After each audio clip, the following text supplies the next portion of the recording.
Pemulung ini datang di acara pernikahan. Ketika hendak diusir, pengantin wanita pun berteriak. Semua orang terkejut. Ternyata, matahari pagi mulai memancarkan sinarnya, menyusup lewat celah-celah dedaunan di tepi kota. Di sudut sebuah gang sempit yang dipenuhi tumpukan barang bekas, seorang wanita paruh baya duduk bersimpuh di atas tikar plastik usang. Ia adalah Ibu Lastri, seorang pemulung yang sudah terbiasa hidup dalam kesederhanaan. Wajahnya tampak lelah, namun sorot matanya menyimpan kelembutan dan keteguhan yang sulit digambarkan dengan kata-kata. Sementara itu, di sisi lain kota yang jauh lebih gemerlap, seorang gadis muda bernama Sela sedang berdiri di depan cermin besar di kamarnya. Gaun putih panjang dengan detail rendah halus melingkupi tubuhnya, membuatnya tampak seperti boneka porselen yang rapuh namun elegan. Hari ini adalah hari pernikahannya, hari yang telah ia impikan sejak kecil. Namun, ada sesuatu yang mengganjal di hatinya, rasa kosong yang tak bisa ia jelaskan, seolah ada bagian dari dirinya yang hilang dan belum pernah ia temukan. Di ruang tamu rumah megah keluarga Bapak Rendra dan Ibu Mira, para tamu undangan mulai berdatangan. Semua orang tersenyum, tertawa, dan saling berbicara tentang betapa bahagia mereka melihat Sela menemukan cinta sejatinya. Arif, seorang pria mapan dengan karir cemerlang. Tapi bagi Sela, semua kebahagiaan ini terasa hampa, seperti ada bayangan masa lalu yang selalu mengintip di balik senyumnya.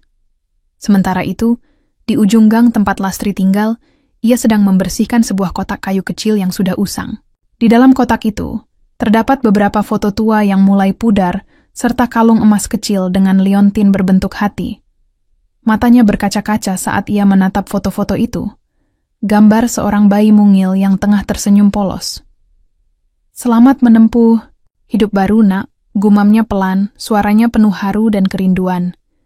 Pada malam sebelum hari pernikahan, Sela bermimpi tentang seorang wanita yang ia tidak kenal. Wanita itu tampak lusuh, wajahnya penuh debu, tapi ia tersenyum hangat sambil memeluk seorang bayi. Dalam mimpi itu, Sela merasakan kehangatan yang luar biasa, tetapi juga rasa sakit yang mendalam, seolah-olah ada ikatan batin yang kuat namun terputus entah kapan. Saat terbangun, air mata mengalir di pipinya tanpa ia tahu alasannya. "Kenapa aku merasa seperti ini?" Gumam Sela pada dirinya sendiri, tangannya mengusap wajahnya mencoba menghapus jejak air mata. Ia mencoba meyakinkan diri bahwa ini hanya karena gugup menjelang hari besar. Namun, dalam hati kecilnya, ia tahu ada sesuatu yang lebih besar, sesuatu yang belum pernah ia pahami sepenuhnya. Di sisi lain, Bapak Rendra dan Ibu Mira sibuk mempersiapkan segala sesuatunya untuk acara penting itu.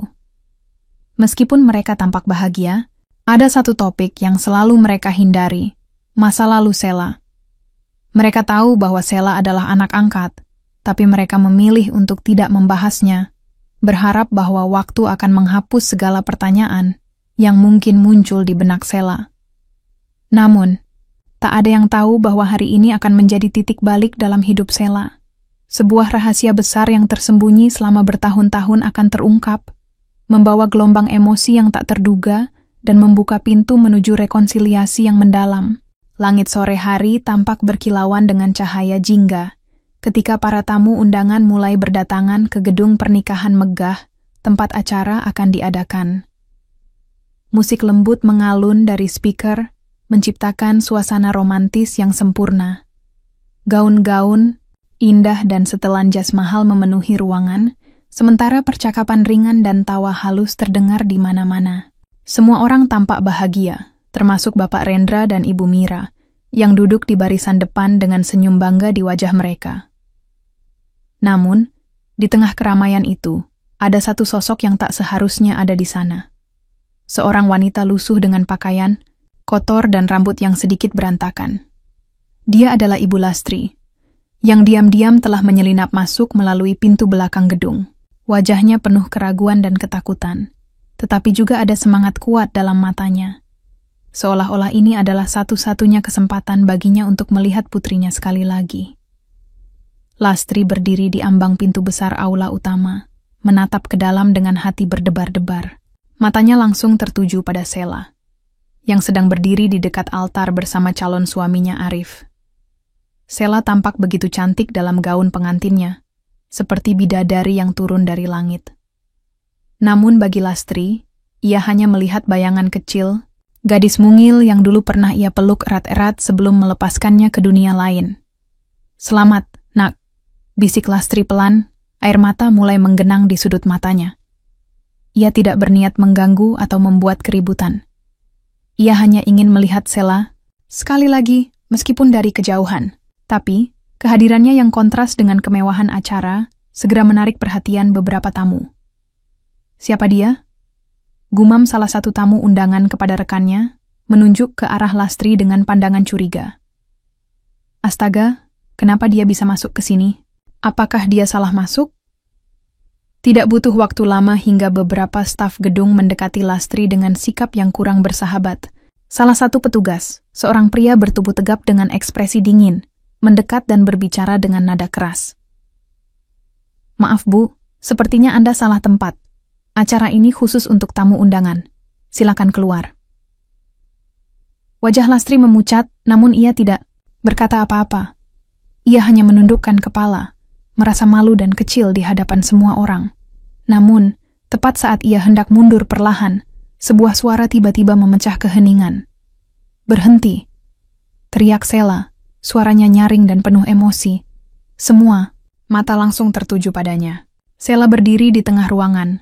Matanya terpaku pada Lastri, dengan tatapan yang sulit dijelaskan, campuran antara kebingungan, penasaran, dan entah kenapa, kedekatan. Ada sesuatu yang membuatnya merasa familiar dengan wanita itu, meskipun ia tidak tahu alasannya. "Kenapa kalian mengusirnya?" tanya Sela, suaranya lebih tenang, tapi masih mengandung ketegangan. Dia datang ke acara ini, bukan? Apapun alasannya, kita harus hormati tamu." Para tamu saling berbisik-bisik, heran dengan reaksi Sela. Bapak Rendra dan Ibu Mira tampak panik, saling bertukar pandang dengan wajah pucat. Mereka tahu bahwa kehadiran Lastri bisa membuka rahasia besar yang selama ini mereka simpan rapat-rapat. "Sela, sayang, kamu tidak mengenalnya," kata Ibu Mira dengan nada memohon, berusaha mendekati Sela. "Dia pasti salah masuk. Lebih baik kita lanjutkan acaranya ya." "Tidak," balas Sela tegas, langkahnya mantap menuju Lastri. "Aku ingin tahu siapa dia." Semua orang terdiam. Bahkan Arif, yang berdiri di sampingnya, tampak bingung dengan situasi ini. Dengan napas yang sedikit tersengal, Sela akhirnya berhenti, tepat di depan Lastri. Kedua wanita itu saling menatap. Satu sama lain terperangkap dalam momen yang penuh ketegangan. "Mengapa aku merasa aku mengenalmu?" tanya Sela pelan, suaranya bergetar. Tangannya terangkat perlahan, seolah-olah ingin menyentuh wajah Lastri, tapi ragu. Lastri menatap Sela dengan air mata yang sudah mengalir deras di pipinya. Bibirnya bergetar, ingin berbicara tapi tak sanggup.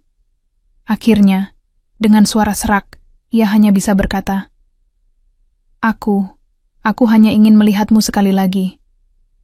Ruang itu terasa begitu sunyi, seolah waktu berhenti berdetak. Sela merasakan sesuatu yang tak terjelaskan di hatinya, sebuah tarikan emosional yang sangat kuat, seolah ada benang tak kasat mata yang menghubungkannya dengan wanita tua di depannya. "Apa maksudmu?" tanya Sela. Suaranya lebih tajam sekarang. "Kenapa aku merasa seperti aku tahu kamu?" Sebelum Lastri bisa menjawab, Bapak Rendra maju ke depan dengan langkah cepat, wajahnya penuh ketegangan. "Cukup, Sela. Ini bukan waktunya untuk drama." Bentaknya mencoba mengalihkan perhatian. Namun, Sela tidak peduli. Ia merasa ada sesuatu yang lebih besar, sesuatu yang tidak bisa ia abaikan. Dengan tatapan tajam, ia menatap Lastri dan bertanya, "Siapa kamu sebenarnya?" Lastri menarik napas dalam-dalam, kemudian mengeluarkan kalung emas kecil dengan liontin berbentuk hati dari sakunya. Ia membuka liontin itu dan menunjukkannya kepada Sela. Di dalamnya terdapat foto kecil seorang bayi mungil yang sedang tersenyum. "Inilah kamu," kata Lastri pelan, suaranya penuh haru.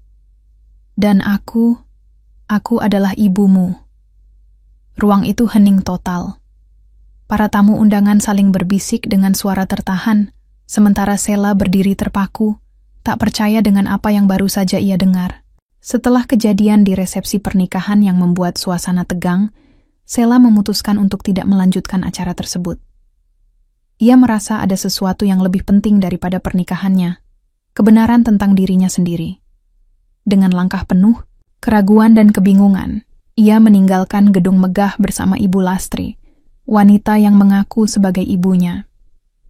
Di sebuah gubuk sederhana di pinggiran kota, tempat Lastri tinggal, Sheila duduk di kursi kayu tua yang berderit setiap kali digeser. Udara di dalam ruangan terasa lembab, dipenuhi aroma tanah basah dan barang-barang bekas. Namun, bagi Sheila, ini adalah momen paling menentukan dalam hidupnya. Ia ingin tahu segalanya, siapa dirinya sebenarnya, bagaimana ia bisa berada di keluarga, angkatnya, dan kenapa Lastri melepaskannya. "Jelaskan semuanya padaku," kata Sheila dengan suara tegas, meskipun matanya masih dipenuhi air mata. "Kenapa aku ada di sana? Kenapa aku tidak bersamamu?" Lastri menarik napas panjang, tangannya gemetar saat ia mulai bercerita. Matanya berkaca-kaca, tetapi ia mencoba tetap tenang demi putrinya. Aku harus melepaskanmu, Nak," katanya pelan. Suaranya penuh penyesalan. "Waktu itu aku tidak punya apa-apa. Hidupku sulit, dan aku takut kamu tidak akan bertahan jika tetap bersamaku." Setelah mendengarkan dengan hati yang semakin terbelah, flashback muncul satu persatu, menggambarkan masa lalu Lastri yang penuh penderitaan. Masa kehamilan. Lastri bekerja keras sebagai buruh kasar untuk memenuhi kebutuhan sehari-hari. Tubuhnya yang kurus seringkali kelelahan, tapi ia tetap bertahan demi bayi yang dikandungnya. Kelahiran Sheila. Saat Sheila lahir, Lastri begitu bahagia. Namun kebahagiaan itu singkat. Ia kesulitan memberikan susu formula karena harganya mahal, dan pekerjaannya tidak cukup untuk membiayai kehidupan mereka. Keputusan berat. Dalam adegan yang menyayat hati, Lastri duduk di tepi sungai sambil memegang bayi Sheila. Air mata membasahi pipinya ketika ia akhirnya memutuskan untuk menyerahkan Sheila kepada pasangan kaya yang datang ke desanya, berjanji akan memberikan kehidupan yang lebih baik bagi anaknya. Hidup tanpa Sheila. Setelah melepaskan Sheila, Lastri jatuh dalam kesedihan mendalam. Ia terus bekerja sebagai pemulung, tetapi setiap malam ia menangis memikirkan nasib putrinya. Meski begitu, ia tetap berdoa agar Sheila bahagia di tempat barunya. Sheila menundukkan kepala, air mata mengalir deras di pipinya. Ia marah, bingung, dan sedih sekaligus. "Kenapa kamu tidak pernah mencariku?" tanyanya dengan suara bergetar. "Aku butuh ibu. Selama ini aku merasa ada sesuatu yang hilang." Lastri menatap Sheila dengan mata penuh penyesalan. "Aku takut," katanya pelan. "Aku takut kalau kamu sudah bahagia, dan aku hanya akan menjadi beban bagimu. Aku hanya ingin melihatmu dari jauh, memastikan kamu baik-baik saja." Sheila menutup wajahnya dengan kedua tangan, tubuhnya gemetar karena emosi yang tak terbendung. Tapi, di balik semua rasa marah dan kecewanya, ia mulai merasakan sesuatu yang lain. Kasih sayang yang mendalam. Ia menyadari bahwa pengorbanan Lastri bukanlah bentuk keegoisan, melainkan cinta yang begitu besar hingga rela melepaskan orang yang paling dicintainya demi masa depan yang lebih baik. "Kenapa baru sekarang kamu muncul?" tanya Sheila. Suaranya lebih tenang tapi masih terdengar penuh luka. "Aku tidak tahu kamu akan menikah," jawab Lastri. "Tapi kemarin, aku melihat undangan di surat kabar. Ada fotomu, dan aku langsung tahu itu kamu. Aku tidak bisa menahan diri. Aku harus melihatmu sekali lagi." Sheila menatap Lastri lama, mencoba memahami semua yang telah terjadi.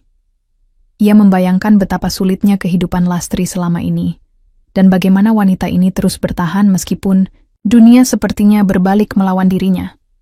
Perlahan-lahan, amarahnya mulai memudar, digantikan oleh rasa hormat dan cinta yang mendalam. Aku tidak tahu harus berkata apa," kata Sheila akhirnya, suaranya bergetar. "Tapi aku ingin Aku ingin mengenal kamu lebih baik. Aku ingin memahami semua ini. Lastri tersenyum tipis. Air mata masih mengalir di pipinya. Terima kasih, nak, katanya pelan. Aku hanya ingin kamu tahu bahwa aku selalu mencintaimu, meskipun kita tidak bersama. Mereka berpelukan erat, dua jiwa yang terpisah oleh waktu, dan takdir akhirnya bertemu kembali. Di tengah gubuk tua itu, mereka saling menemukan, saling memaafkan, dan mulai membangun ikatan yang sempat hilang. Setelah pertemuan emosional di gubuk Lastri, Sela memutuskan untuk menghadapi keluarga angkatnya. Ia kembali ke rumah megah tempat ia dibesarkan, dengan tekad kuat untuk mendapatkan jawaban atas semua yang terjadi selama ini. Namun, reaksi dari Bapak Rendra dan Ibu Mira tidak seperti yang ia harapkan. Saat Sela masuk ke ruang tamu, Bapak Rendra dan Ibu Mira langsung menatapnya dengan wajah tegang. Di sudut ruangan, Arif duduk dengan ekspresi bingung, masih mencoba memahami apa yang terjadi di hari pernikahannya. Suasana di ruangan itu begitu dingin, seolah-olah udara dipenuhi oleh ketegangan yang tak terucap. "Kamu membawa wanita itu ke sini?" tanya Bapak Rendra dengan nada marah. Suaranya bergetar. "Apa kamu tahu apa yang kamu lakukan, Sela?" "Aku hanya ingin tahu kebenaran," balas Sela, matanya penuh kemarahan. "Kenapa kalian tidak pernah memberitahuku? Kenapa kalian menyembunyikan fakta bahwa aku adalah anak angkat?" Ibu Mira mencoba meredakan situasi dengan nada lembut, tetapi kata-katanya justru membuat Sela semakin marah. "Sayang, kami hanya ingin melindungimu. Kami takut kamu akan terluka jika mengetahui masa lalumu. Kami mencintaimu seperti anak kami sendiri." "Tapi bukan itu masalahnya," bentak Sela, air mata mulai menggenang di matanya. "Kalian tidak punya hak untuk menyembunyikan identitas asliku. Aku punya ibu kandung yang rela melepaskanku demi kebahagiaanku. Bagaimana bisa kalian mengabaikan pengorbanan sebesar itu?" Arif, yang sejak awal diam, akhirnya angkat bicara. "Sela, mungkin ada alasan kenapa mereka menyembunyikannya. Kita harus memahami sudut pandang mereka juga." "Tidak," kata Sela tegas, menatap Arif dengan tatapan tajam. "Ini bukan soal memahami. Ini soal hakku untuk mengetahui siapa aku sebenarnya. Dan kalian semua telah merebut itu dariku." Dalam beberapa hari setelah insiden itu, berita tentang Ibu Lastri mulai menyebar ke media sosial. Seorang tamu undangan yang hadir di pernikahan secara diam-diam merekam kejadian tersebut dan mengunggahnya ke internet. Video itu dengan cepat menjadi viral, menimbulkan spekulasi liar di kalangan netizen. Banyak yang mempertanyakan bagaimana seorang gadis dari keluarga kaya raya ternyata memiliki latar belakang sebagai anak pemulung. Rumah Sela dan keluarganya mulai dibanjiri oleh wartawan yang ingin menggali cerita lebih dalam. Media lokal bahkan memberitakan hal ini sebagai skandal besar, dengan judul-judul provokatif seperti "Anak angkat keluarga kaya raya, ternyata putri seorang pemulung," atau "Perjuangan gadis muda mengungkap identitas aslinya." Bapak Rendra dan Ibu Mira panik. Reputasi mereka sebagai keluarga elit hancur seketika. Para kolega bisnis mereka mulai menjauh, khawatir nama baik mereka ikut tercemar. Bahkan, beberapa teman dekat Sela mulai menghindarinya, merasa malu karena keterkaitannya dengan skandal tersebut. Namun, alih-alih merasa tertekan, Sela memutuskan untuk menggunakan platform ini sebagai sarana untuk melawan. Ia tahu bahwa inilah kesempatannya untuk mengubah narasi negatif menjadi sesuatu yang positif. Sela memposting video panjang di akun media sosialnya, berbicara dari hati ke hati kepada dunia. Dalam video itu, ia menjelaskan kisahnya tanpa rasa malu sedikit pun. Ia menceritakan bagaimana Ibu Lastri rela melepaskannya demi memberikan kehidupan yang lebih baik, dan bagaimana cinta seorang ibu tidak bisa diukur oleh materi atau status sosial. "Saya tidak malu dengan masa lalu saya," kata Sela dalam videonya. Suaranya mantap namun penuh emosi. "Justru, saya bangga. Ibu kandung saya adalah pahlawan bagi saya. Dia mengajari saya arti sebenarnya dari pengorbanan dan cinta tanpa syarat." Video itu viral dalam hitungan jam. Jutaan orang di seluruh negeri menontonnya, Banyak yang terinspirasi oleh keberanian Sheila untuk menghadapi masa lalunya. Beberapa influencer dan tokoh publik turut mendukungnya, menyebarkan pesan tentang pentingnya penerimaan diri dan rekonsiliasi keluarga.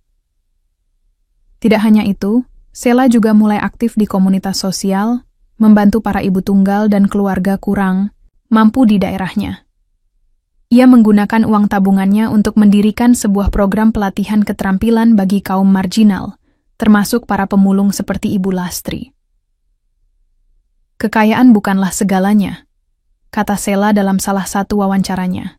Yang terpenting adalah bagaimana kita memperlakukan orang lain dengan kasih sayang dan pengertian. Meskipun Sheila berhasil mengubah pandangan masyarakat, hubungannya dengan keluarga angkatnya tetap tegang. Bapak Rendra dan Ibu Mira merasa malu dan tersingkirkan oleh tindakan Sheila. Mereka mencoba meminta maaf, tetapi Sheila tidak segera menerimanya. Ia meminta waktu untuk memproses semua yang terjadi. Namun, ada satu momen yang akhirnya memecahkan es antara mereka. Saat Ibu Mira jatuh sakit karena tekanan mental, Sheila datang untuk merawatnya. Dalam keheningan malam, Ibu Mira akhirnya berkata, dengan suara lemah, "Maafkan kami, Nak, kami hanya takut kehilanganmu." Sheila menatapnya lama, kemudian mengangguk pelan. "Aku memaafkanmu," katanya. "Tapi ingatlah, cinta tidak bisa dibangun di atas kebohongan." Matahari pagi mulai muncul di ufuk timur, menyinari kota dengan cahaya lembut yang membawa harapan baru. Di sebuah taman kecil yang hijau dan tenang, Sheila duduk di bangku kayu bersama Ibu Lastri. Udara segar mengalir perlahan, membawa aroma bunga melati yang mekar. Ini adalah momen pertama mereka berdua setelah semua badai emosional yang terjadi. Sebuah kesempatan untuk benar-benar saling mengenal tanpa beban masa lalu. "Bagaimana rasanya sekarang?" tanya Lastri pelan. Matanya penuh rasa ingin tahu dan sedikit takut mendengar jawaban. Sheila tersenyum tipis. Tangannya menggenggam erat tangan ibunya yang kasar namun hangat. "Aku merasa lega," katanya jujur. "Seolah aku akhirnya menemukan bagian dari diriku yang hilang." Lastri menghela napas panjang. Wajahnya tampak lebih ringan daripada sebelumnya. "Aku sangat senang kamu bisa memaafkanku," katanya. Suaranya bergetar karena emosi. "Aku hanya ingin kamu bahagia." "Aku juga ingin kamu bahagia, Bu," balas Sheila. "Itu sebabnya aku ingin kamu tinggal bersamaku. Aku ingin kita membangun hubungan ini, meskipun kita sudah terpisah begitu lama." Lastri menatap Sheila dengan mata berkaca-kaca. Untuk pertama kalinya dalam hidupnya, ia merasa diterima secara utuh, tanpa syarat. Ia tidak lagi merasa seperti orang asing bagi putrinya sendiri. Beberapa minggu setelah kejadian itu, Bapak Rendra dan Ibu Mira meminta maaf kepada Sheila dengan cara yang lebih tulus. Mereka mengundang Lastri ke rumah mereka untuk makan malam, sebuah langkah besar yang menunjukkan bahwa mereka siap menerima masa lalu Sheila sebagai bagian dari keluarga mereka. Awalnya, suasana masih terasa canggung. Bapak Rendra tampak gugup, sementara Ibu Mira berusaha keras untuk menjaga percakapan tetap mengalir. Namun ketika Lastri mulai bercerita tentang masa kecil Sheila, tentang bagaimana ia sering tertawa saat digelitik, atau bagaimana ia selalu tertidur sambil memegang selimut favoritnya, semua ketegangan perlahan-lahan memudar. Tawa kecil mulai muncul di wajah mereka, dan pada akhirnya, malam itu berakhir dengan kehangatan yang tak terduga. Bapak Rendra bahkan mengakui, "Kami salah memandangmu, Bu Lastri. Kami tidak tahu betapa besar pengorbananmu demi Sheila." Lastri tersenyum lembut, tidak ada dendam sedikit pun di hatinya. "Terima kasih sudah merawat anakku," katanya dengan nada penuh pengertian. "Aku hanya berharap kita bisa menjadi satu keluarga sekarang." Setelah beberapa waktu tinggal bersama Sheila, Lastri mulai merasakan kehidupan yang jauh lebih baik. Sheila membantu ibunya belajar membaca dan menulis, serta memberikan pelatihan keterampilan dasar untuk meningkatkan kualitas hidupnya.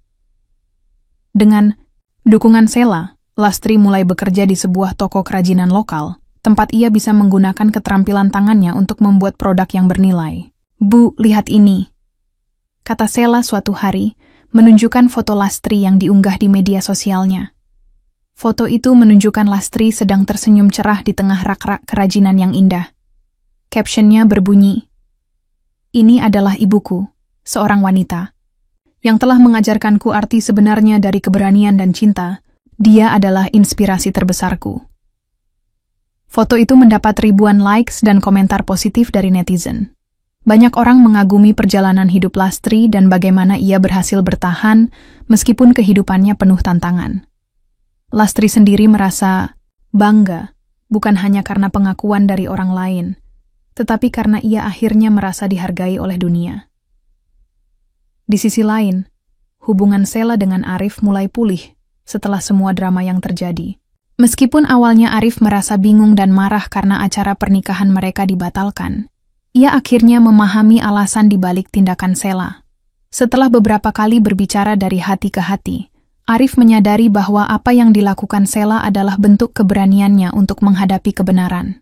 "Maafkan aku karena tidak mendukungmu sepenuhnya saat itu," kata Arif suatu malam saat mereka duduk berdua di teras rumah. Sheila tersenyum lembut. "Aku juga minta maaf telah membuatmu bingung. Tapi aku harus melalui ini untuk menemukan diriku sendiri." Arif mengangguk. "Aku mengerti sekarang, dan aku ingin mendukungmu, apapun yang terjadi." Mereka akhirnya memutuskan untuk melanjutkan rencana pernikahan mereka, tetapi dengan cara yang lebih sederhana dan penuh makna. Acara tersebut diadakan di sebuah taman kecil, dikelilingi oleh keluarga dan teman-teman dekat. Kali ini, Lastri hadir sebagai tamu kehormatan, duduk di barisan depan bersama Bapak Rendra dan Ibu Mira. Ketika Sheila berjalan menuju altar dengan gaun putih sederhana, air mata kebahagiaan mengalir di pipi Lastri. Beberapa tahun kemudian, Sheila dan Arif memiliki anak pertama mereka, seorang bayi perempuan yang diberi nama Nisa. Pada hari ulang tahun pertama Nisa, keluarga besar berkumpul di rumah Sheila untuk merayakannya. Lastri, yang kini tampak lebih sehat dan bahagia, duduk di kursi roda sambil memegang Nisa di pangkuannya. "Selamat ulang tahun, cucu kesayanganku," kata Lastri dengan suara lembut, mencium kening Nisa. "Semoga kamu tumbuh menjadi anak yang kuat dan penuh kasih sayang." Sheila tersenyum, melihat betapa indahnya kehidupannya sekarang.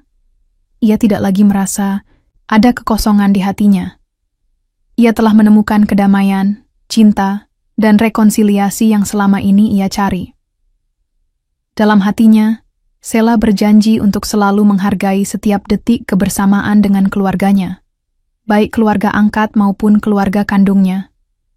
Baginya keluarga bukanlah soal darah atau materi, tetapi tentang cinta yang tulus dan pengorbanan yang mendalam.